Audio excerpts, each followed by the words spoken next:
Bonjour à tous. J'ai le plaisir de vous accueillir à Cap Actuaria, donc qui est le congrès virtuel de cette fin de semestre. Alors, il y a plusieurs sujets que je souhaite évoquer en tant qu'introduction. Plutôt, j'en évoquerai un, mais je laisserai la parole à Sandrine et à Carole pour le second, qui me tient extrêmement à cœur, mais que je ne saurais que je ne tiens pas à vous dévoiler avant qu'elles aient eu l'amabilité de vous le présenter et de vous l'expliquer. Le sujet sur lequel moi je vais m'attarder, c'est de vous faire part de tout mon attachement à la recherche. Et donc, j'ai le plaisir de voir que dans les ateliers qui font un descriptif et un panorama de toute l'activité de l'Institut des actuaires, un certain nombre d'enseignants-chercheurs ont eu la gentillesse soit d'animer des tables rondes, soit d'y participer. Et à les remercier. Alors, anciennement chercheur, c'est le titre que je leur donne en tant que néophyte, mais c'est surtout pour nommer la partie chercheur.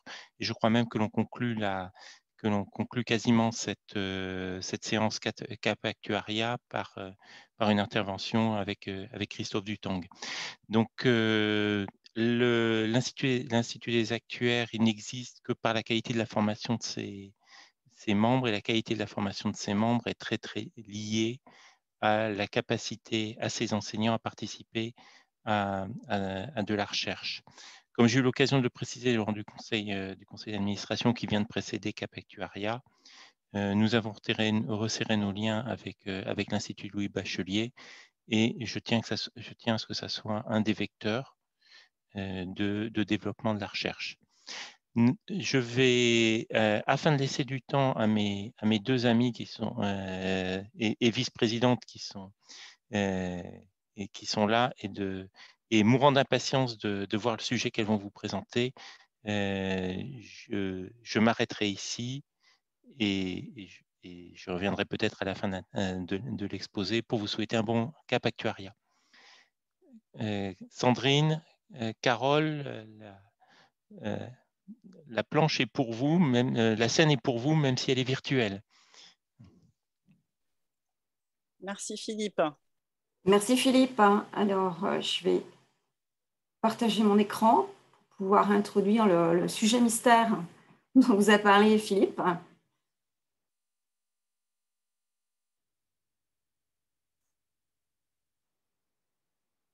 Voilà, donc on vous dévoile avec Sandrine, avec un grand plaisir, le sujet mystère qui est le positionnement de l'Institut sur un sujet d'importance qui est l'égalité femmes-hommes.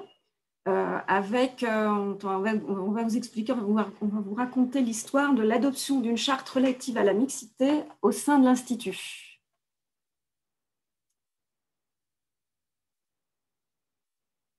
Alors, d'abord, on va partir du constat sociétal qu'on a fait au-delà de notre métier d'actuaire, en revenant un petit peu sur les statistiques, les statistiques de la proportion de filles dans les grandes écoles et les classes préparatoires, qui est très faible en fait dans les domaines scientifiques, très fort dans les domaines littéraires.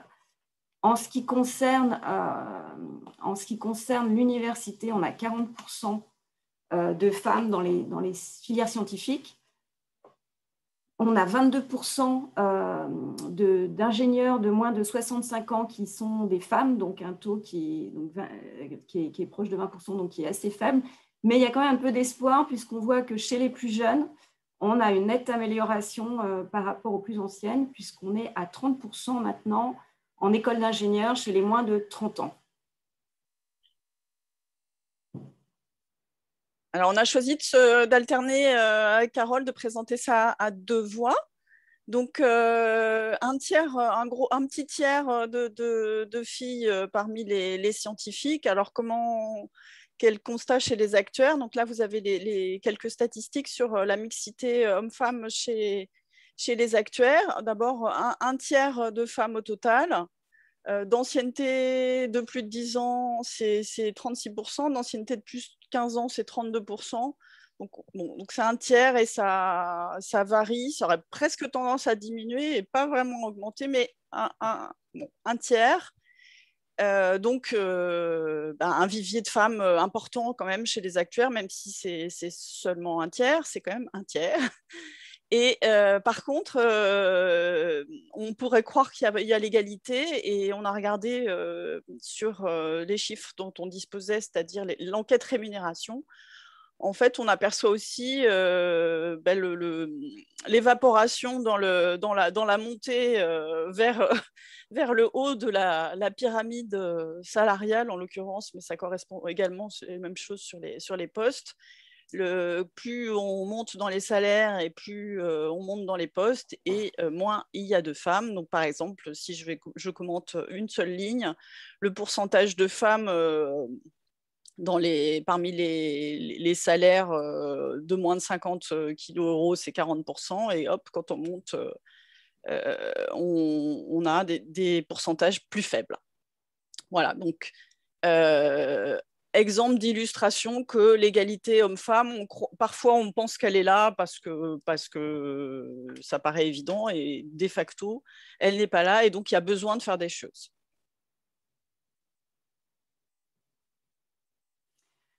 Alors, puisqu'il y a besoin de faire des choses, puisqu'on a vu que finalement, donc, les femmes actuaires le pourcentage de femmes actuaires correspond au pourcentage de femmes dans les filières scientifiques, donc un gros 30%, avec, comme dans l'ensemble de la société, de moins en moins de femmes, en fait, avec des hauts salaires et avec des postes à responsabilité. Au sein de l'Institut, donc, il y a un groupe de travail de l'Institut qui s'est créé en 2014, actuel, un groupe mixte, hommes et femmes, qui s'est proposé de travailler sur la thématique donc, de l'égalité femmes-hommes et de travailler donc, pour mettre en place des actions pour promouvoir la mixité au sein de l'Institut et au sein de la communauté des actuaires. Donc, c'est un groupe de travail qui a pas mal réfléchi, qui s'organise, donc qui crée des événements, qui travaille avec les réseaux féminins. Et plus particulièrement, donc, cette année, des propositions concrètes ont été soumises au conseil d'administration et au conseil donc, de l'Institut du 16 février ont été adoptées un ensemble de propositions avec notamment parmi ces propositions une charte sur l'égalité homme-femme que nous allons vous présenter. Et donc, je crois que ce n'était pas dans la slide, mais cette charte a été adoptée en conseil d'administration de l'Institut, au dernier conseil d'administration de l'Institut. Alors, pourquoi une charte sur l'égalité femmes-hommes, hein? Ce n'est pas seulement une question de justice, c'est un sujet d'abord incontournable dans notre société, c'est un sujet qui est vraiment inscrit dans les politiques de RSE, de responsabilité sociale et environnementale de tous les partenaires de l'Institut. Donc, l'Institut s'y engage également. Et s'il y avait besoin d'un argument pour convaincre, il y a de nombreuses études qui montrent que la diversité en général, et notamment la mixité, favorise une meilleure efficacité et pas seulement économique. Dans quel but adopter une charte sur l'égalité homme-femme? Alors, d'abord, il s'agit de mieux faire connaître le sujet aux actuaires, donc membres de l'Institut, et puis surtout continuer à lutter contre les stéréotypes qui restent très ancrés dans notre société, hein, comme on l'a vu avec les statistiques qu'on a évoquées au départ. Et puis surtout, donc, on souhaite agir et se donner en fait les moyens d'agir avec des outils d'action et de communication donc, sur le sujet de l'égalité homme-femme et plus largement de la mixité au sein de la communauté des actuaires. Donc, pour avoir des outils de communication pour les actuaires membres dans leur vie professionnelle, au sein de l'Institut, voire avoir donc des outils aussi de communication plus largement en dehors de l'Institut. Alors, dans ce plaidoyer, comment est-ce qu'on va, un, vous convaincre et deux, faire de vous des ambassadeurs, donc par une charte mixité qu'on va vous présenter. Donc, l'Institut s'engage à respecter 5 principes qu'on va vous présenter. Actuel, donc évaluera les progrès réalisés afin de s'inscrire dans une démarche d'amélioration continue. Donc, on mesure et on fait savoir, et l'Institut des actuaires communiquera sur les résultats obtenus.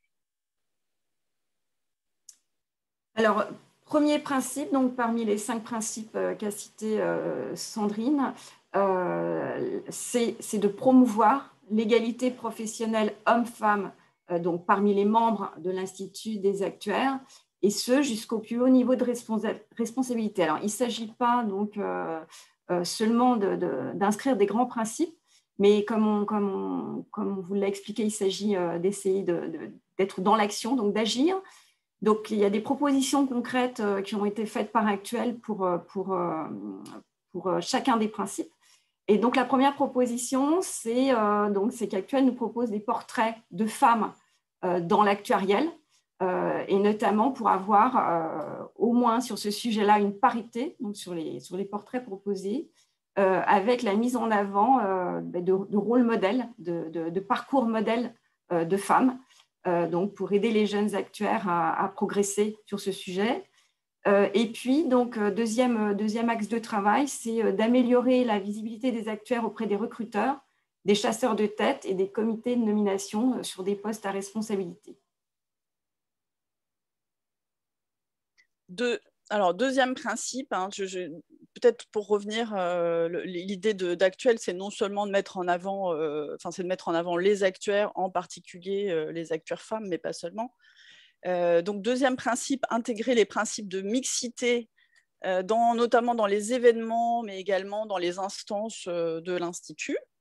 Donc, première chose qui se développe de plus en plus sur les conférences et les prises de parole de l'Institut des actuaires, donc mesurer la répartition femmes-hommes et viser l'égalité dès la conception de l'événement, donc 30% à 50% de chaque genre, parce que si on fait des tables rondes à 3, l'égalité, c'est un peu compliqué.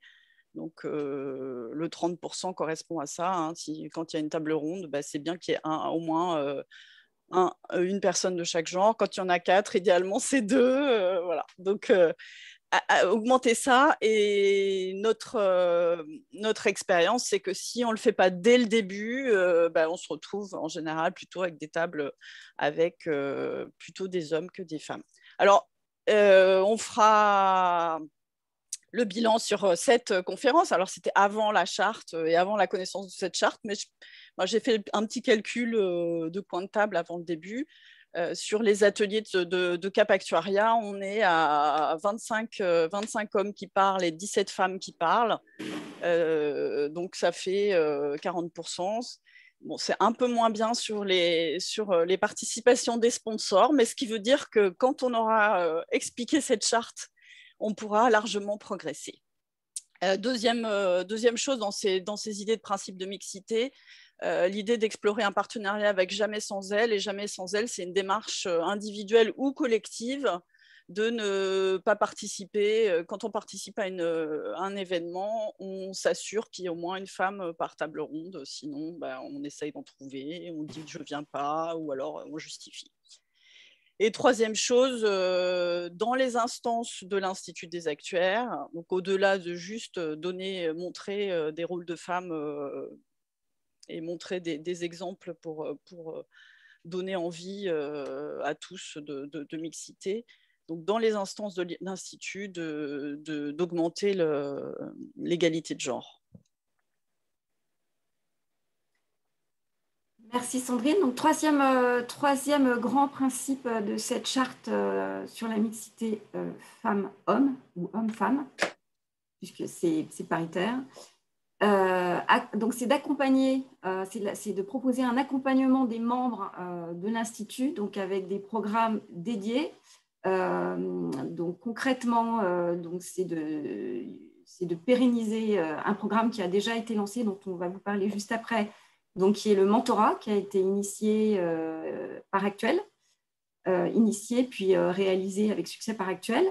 Deuxième axe de travail, c'est de faciliter la création de réseaux avec des événements dédiés et en accompagnant ces réseaux donc pour l'organisation de ces événements. Et enfin, donc c'est proposer des formations soft skills pour aider au savoir-être, hein, au-delà des compétences professionnelles, et accompagner au mieux les membres. Donc, ça peut être pour coacher pour la prise de parole ou pour aider, voilà, pour aider à se lancer, à prendre la parole et à se rendre plus visible. Donc, quatrième principe, c'est donc de pédagogie, de diffuser plus largement la culture de la mixité auprès des membres et en amont, donc auprès des écoles qui forment les membres, en sensibilisant. Donc, sensibilisation des filières. Donc, une idée, c'était de faire au moins une conférence pendant la scolarité sur les questions de mixité. Sensibiliser au fait que c'est pas du tout acquis, l'égalité, et qu'il faut faire des choses si on veut l'avoir et quels en sont ses avantages. Sensibilisation des promotions de l'Institut une fois que les membres rentrent au sein de l'Institut. Faire des enquêtes que font actuellement les membres de l'Institut sur les salaires, la compléter par des questions de mixité, de diversité, d'aller au-delà auprès de nos partenaires et des sociétés qui emploient les actuaires et d'avoir un peu plus de publications de nombre de femmes par type de poste et par entreprise pour objectiver le sujet. Et dernière chose, proposer un livret. Actuel réalisera un livret de la mixité pour donner des éléments concrets pour être à même soit de mieux comprendre le sujet ou mieux comprendre quel est le problème, s'il y a un problème, et présenter des différents types d'actions à pouvoir mettre en œuvre. Et enfin, donc, cinquième principe de cette charte, adopté donc au Conseil de février, au Conseil d'administration de février, donc c'est de soutenir l'action des réseaux féminins, féminins ou mixtes, des employeurs des membres et des institutions qui sont dans un relationnel proche avec l'Institut. Donc, comment faire pour soutenir? Donc, en organisant un événement donc, plutôt annuel, par l'Institut, donc en lien avec les réseaux des employeurs des membres et de ces institutions. Donc pour résumer, voilà les 5 principes sur une slide. Donc, promouvoir l'égalité professionnelle femmes-hommes et à travers ça aussi les actuaires. Avoir des principes de mixité pour les événements et pour les instances de l'Institut.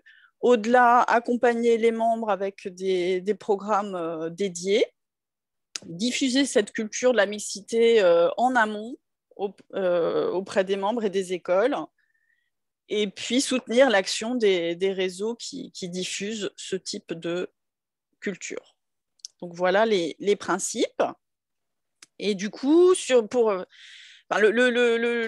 sujet de la mixité, de la diversité, c'est le fait qu'il n'y ait pas encore suffisamment de femmes à tous les niveaux et que c'est un symptôme c'est effectivement un symptôme du fait qu'on prend toujours, on reproduit un peu le passé, donc on prend toujours un peu les mêmes. Et avant, c'était plutôt toujours des hommes et éventuellement le même type d'hommes. Donc là, c'est de dire la diversité, c'est gagnant pour tout le monde. Et donc, on va mettre l'accent sur une des actions d'Actuel, qui d'ailleurs n'est pas spécifique homme-femme.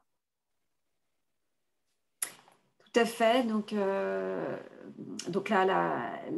l'action dont parle Sandrine, c'est, donc on l'a évoqué juste avant, c'est une première grande avancée dans la mise en œuvre en fait, de ces principes. Avec donc la réalisation d'un programme de mentorat qui a été mis en place donc, par Actuel, qui a été initié par Actuel en 2017, voilà, d'abord de manière un peu informelle, et puis qui s'est organisé et formalisé avec une relance forte en 2020, qui a permis donc, de mettre en place une promotion de 20 binômes qui ont été sélectionnés sur dossier, avec un lancement donc, qui a été promu puisqu'il avait pour marraine Florence Hussmann. Une formation donc, a été offerte au mentor donc, avec animé en fait par un coach professionnel. Des points PPC ont été mis en place donc, pour les mentors, dont les dossiers ont été acceptés. Et puis ensuite, donc, il y a eu un gros travail donc, de la communauté actuelle, accompagnée donc, par des membres de l'Institut, dans le suivi régulier des binômes de mentors et de mentorés. Le résultat de cette action, donc, ça a été une adhésion forte, avec un vif intérêt donc, pour le sujet et cette pratique qui a été proposée. Il y a eu 51 candidatures de mentors. Excusez-moi. Hop.